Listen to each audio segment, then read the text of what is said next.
महाराष्ट्र प्राचीन रोम बरोबर व्यापार करत होता आणि त्याचा पुरावा आहे ही कोल्हापुरात मिळालेली मूर्ती।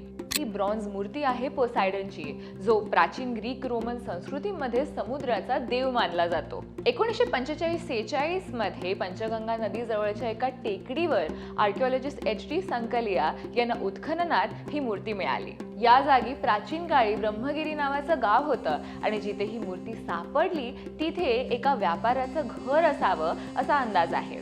ही मूर्ती फक्त 15-20 सेंटीमीटर एवढीच आहे।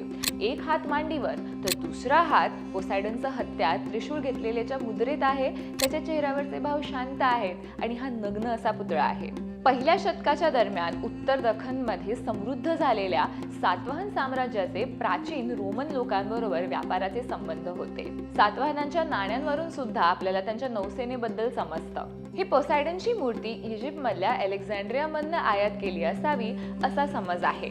सातवाहन काळात कोल्हापूर हे महत्त्वाच्या व्यापारी केंद्रांपैकी एक होतं, जे चौल आणि सोपारा या बंदरांशी जोडलेलं होतं। पोसायडन हे समुद्राचं दैवत असल्यामुळे आपल्या व्यापारासाठी समुद्राने प्रवास करणाऱ्या त्या व्यापाऱ्याने संरक्षणासाठी ती छोटी मूर्ती बाळगली असावी असा कयास आहे। आज ही समुद्र देवतेची अनोखी मूर्ती कोल्हापुरातल्या टाउन हॉल म्युझियम मध्ये आहे, पण कधी कधी ती साता समुद्रापार प्रवास करून वेगवेगळ्या प्रदर्शनांमध्ये सुद्धा भाग घेते। याच संग्रहालयात ब्रह्मगिरी सापडलेल्या इतर ग्रीक, रोमन आणि सातवाहन काळातल्या वस्तू सुद्धा आहेत।